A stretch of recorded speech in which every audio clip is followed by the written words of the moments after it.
everyone, welcome back to English Variety, and I recently completed reading of very inspiring book is Ikigai. This book is authored by Hector Garcia and Franz Murals, and in this video I am going to talk about my learning from this book. So are you ready for it? So let's start.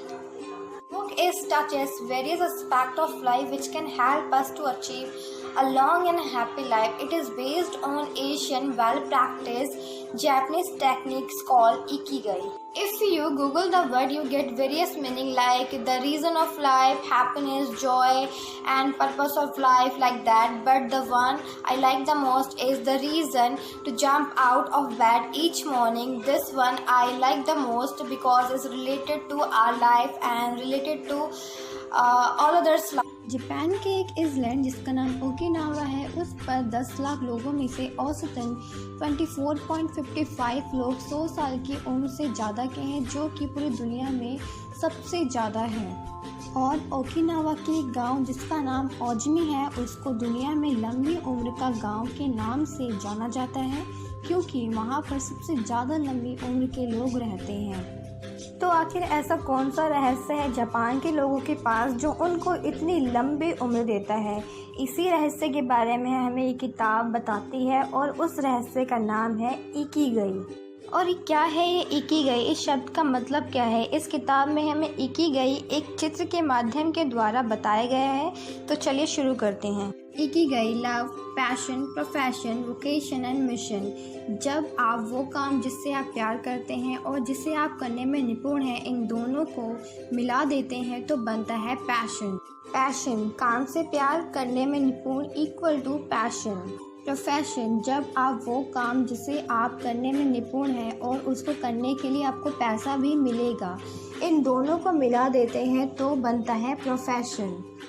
करने में निपुण plus काम से पैसे equal to profession. Vocation जब आप वो काम जिसे करने से आपको पैसे मिलते हैं और दुनिया को उस काम की ज़रूरत भी है, इन दोनों को मिला देते हैं तो बनता है वोकेशन। काम के पैसे प्लस दुनिया को ज़रूरत इक्वल टू वोकेशन। मिशन जब आप वो काम जिसकी दुनिया को ज़रूरत है और उस काम से आप प्यार भी करते हैं, इन दोनों को मिला देते हैं तो बनता है मिशन। और जब आप ऊपर दिए गए चारों कदम पैशन, प्रोफेशन, वोकेशन और मिशन को मिलाते हो तो बनता है ikigai. Passion, profession, vocation, mission equal to Ikigai.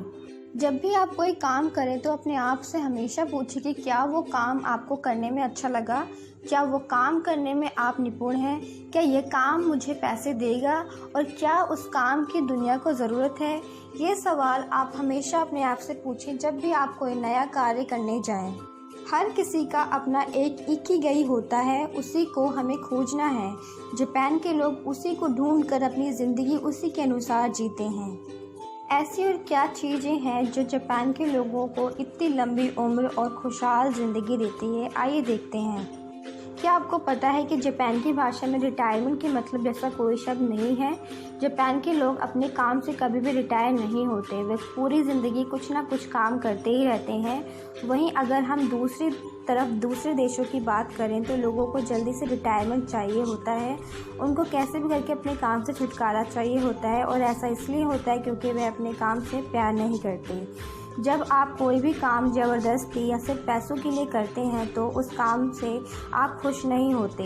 जिस कंपनी के लिए आप करते हैं उस कंपनी से भी आपको ज़्यादा वैल्यू नहीं मिलती। लंबी और खुशी से भरी ज़िंदगी जीने के लिए आपके काम से आपको प्यार होना चाहिए, तब आप कभी भी रिटायरमेंट के बारे में नहीं सोचोगे, क्योंकि आपकी खुशी ही अब आपके काम में होगी, ना कि घर में बैठकर शरीर को जंग लगाने की।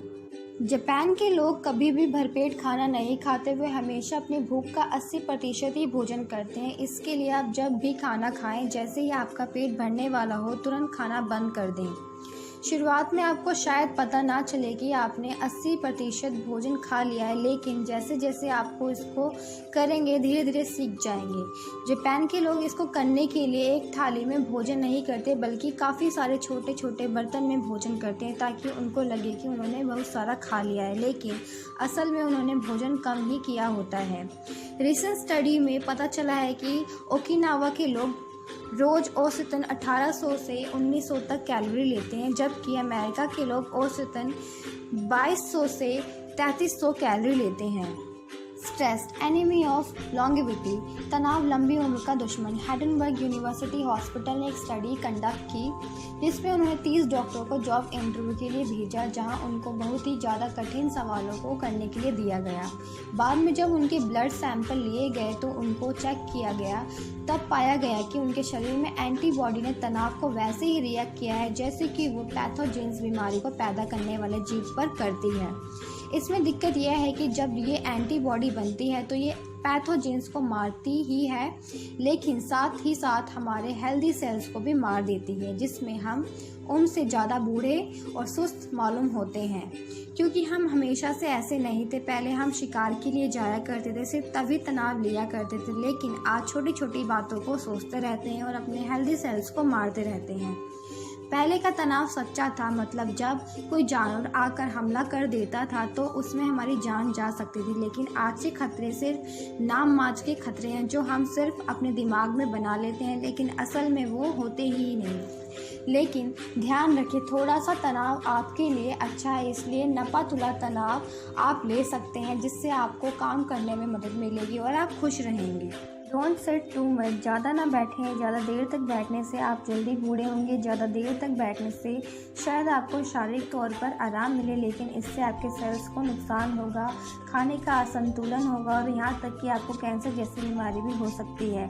इससे बचने के लिए आपको बस अपनी रोज़मर्रा ज़िंदगी में ही कुछ नई आदतें जोड़नी होगी, जैसे रोज़ कम से कम 21 मिनट तक चलें, लिफ्ट या एलिवेटर का इस्तेमाल ना करें, सोशल एक्टिविटी में पार्टिसिपेट करें ताकि आप ज़्यादा देर तक टीवी के सामने ना बैठे रहें, अपने जंक फूड को गुड फूड से रिप्लेस करें, एक अच्छी नींद लें, अपने बच्चों या पेट के साथ खेलें।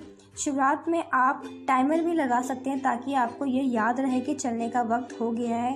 ये सारी एक्टिविटी करके आप ज़्यादा देर तक बैठे नहीं रहेंगे और अपने काम में ज़्यादा फोकस रहेंगे। फोकस इन वर्क, काम में फोकस। जो भी आप काम करते हैं उसको करते वक्त फोकस होना बहुत ज़रूरी है। फोकस होने से आपके काम में फ़्लो आता है और आपके सारे काम आसान और आप उन्हें बिना थके कर लेते हैं। एक ही गए में कुछ बातें कही गई हैं, जैसे हमेशा वो काम चुनें जिसको करने के लिए आपको रिसर्च करनी पड़े, आपको मेहनत करनी पड़े, आपके दिमाग को सोचना पड़े, ताकि आपका फोकस बना रहे। ध्यान रहे, ऐसा काम ना चुनें जो आपकी एबिलिटी से बाहर हो और उसको करना आपके लिए इतना कठिन हो कि कुछ दिनों बाद उसको करना बंद कर दें। और कोई ऐसा काम भी ना करें जो आपके लिए बहुत ज़्यादा आसान हो, जिसे करते वक्त आप बेयर फ्री करें और उसको करना भी बंद कर दें। किसी भी काम को शुरू करने से पहले आपके पास उसको करने के लिए क्लियर ऑब्जेक्टिव होना चाहिए, जैसे आपको क्या करना है, कब करना है, किस लिए करना है और क्यों करना है। ये सब बातें आपको पहले से पता होनी चाहिए। उसको ख़त्म करने के लिए एक समय होना चाहिए ताकि उसको आप समय पर ख़त्म कर सकें और उसको आगे के लिए ना टालें। हमें ऐसा लगता है कि एक साथ एक से ज़्यादा काम करने से हम अपना समय बचाते हैं और कम समय में ज़्यादा काम ख़त्म कर सकते हैं, लेकिन साइंटिफिक एविडेंस इसके बिल्कुल उल्टे हैं। जो लोग एक समय में एक से ज़्यादा काम करते हैं वो काम को लेट ख़त्म करते हैं, साथ ही साथ उस काम को करते वक्त वो बिल्कुल भी प्रोडक्टिव नहीं होते। आप खुद सोचिए, आप कितनी बार खाना खाते वक्त टीवी देखते हैं, पढ़ते वक्त टीवी देखते हैं, एक काम सोचते वक्त किसी और काम के बारे में सोच रहे होते हैं। अगर आपको अपना फोकस बढ़ाना है, काम में फ़्लो चाहिए, तो आपको एक समय में सिर्फ एक काम करना या सोचना चाहिए। जब आप सुबह उठें तो 1 घंटे तक अपना फ़ोन या लैपटॉप या टीवी स्क्रीन बिल्कुल ना देखें। सोने से 1 घंटे पहले अपने फ़ोन की स्क्रीन ना देखें, इससे आपकी नींद आने में मदद मिलेगी। काम करते वक्त फ़ोन को स्विच ऑफ या डू नॉट डिस्टर्ब मोड पर डाल दें। हफ्ते में 1 दिन टेक्निकल व्रत रखें जिसमें आपको अपना फ़ोन इस्तेमाल नहीं करना है। 50 मिनट तक काम और 10 मिनट तक आराम करें। बेकार के काम को नो कहना या ना कहना सीखिए। दुनिया की सबसे लंबी उम्र वाले लोग आखिर खाते क्या हैं? वर्ल्ड हेल्थ ऑर्गेनाइजेशन के अनुसार जापान में सबसे ज़्यादा लाइफ एक्सपेक्टेंसी आदमियों के लिए 85 साल और औरतों के लिए 87 साल है। तो आइए देखते हैं कि जापान के लोग ऐसा क्या खाते हैं जिससे वे इतने लंबे समय तक जीते हैं।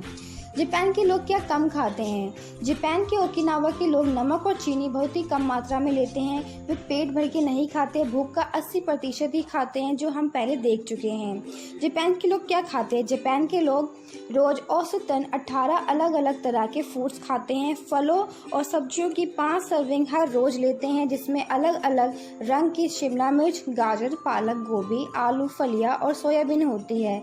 30% कैलोरी जापान के लोग सिर्फ सब्जियों से लेते हैं। गेहूं जापान के लोगों की नींव है और सफ़ेद चावल रोज खाते हैं। मछली हफ्ते में 3 बार खाते हैं। नमक औसतन 7 ग्राम से लेकर 12 ग्राम ही खाते हैं। जापान के 15 एंटीऑक्सीडेंट फूड हैं जिन्हें खाकर वो हेल्दी और फिट रहते हैं। पहला है टोफू, सोयाबीन से बना पनीर। मिसो, सोया को फॉर्मेट करके इसे बनाया जाता है। टूना फिश, गाजर, करेला, सी कैल्प, ऑनियन, सेब, cucumber, soybean, sweet potato, capsicum, cabbage and Norrie.